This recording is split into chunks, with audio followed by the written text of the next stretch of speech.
স্বাধীনতা দিবসে শেখ মুজিবুর রহমানের আত্মার মাগফিরাত কামনায় মসজিদে বিশেষ দোয়ার আয়োজনে বিতর্কিত চিঠির জেরে গাজীপুর সিটি কর্পোরেশনের সচিব নমিতা দেকে ওএসডি করা হয়েছে।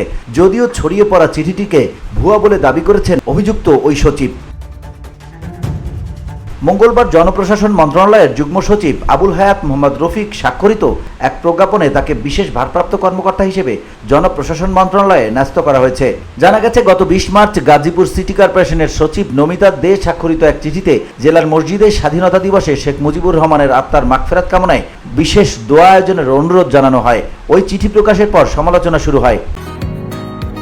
বসুন্ধরা, উত্তরা, বনশ্রী, কুড়িল ও বাড্ডা সহ রাজধানীর বিভিন্ন স্থানে অভিজাত ও অত্যাধুনিক মানের ফ্ল্যাট কেনার এক নির্ভরযোগ্য প্রতিষ্ঠান প্লেজেন্ট প্রপার্টিজ লিমিটেড। তাই আপনার স্বপ্নের আবাসনের জন্য আজই যোগাযোগ করুন। Pleasant properties limited, where destiny matches eventually. Gazipur city কর্পোরেশনের পাঠানো চিঠিতে উল্লেখ করা হয়, আগামী 26 মার্চ মহান স্বাধীনতা ও জাতীয় দিবস 2025 সরকারি সিদ্ধান্ত মোতাবেক বিষয়টি যথাযোগ্য মর্যাদায় পালনের অংশ হিসেবে ওই দিন সুবিধাজনক সময়ে আপনার মসজিদে জাতির পিতা বঙ্গবন্ধু শেখ মুজিবুর রহমানের আত্মার মাগফিরাত কামনা, দেশ ও জাতির উন্নতি এবং মুক্তিযুদ্ধের শহীদদের স্মরণে বিশেষ মোনাজাত করার জন্য অনুরোধ করা হলো।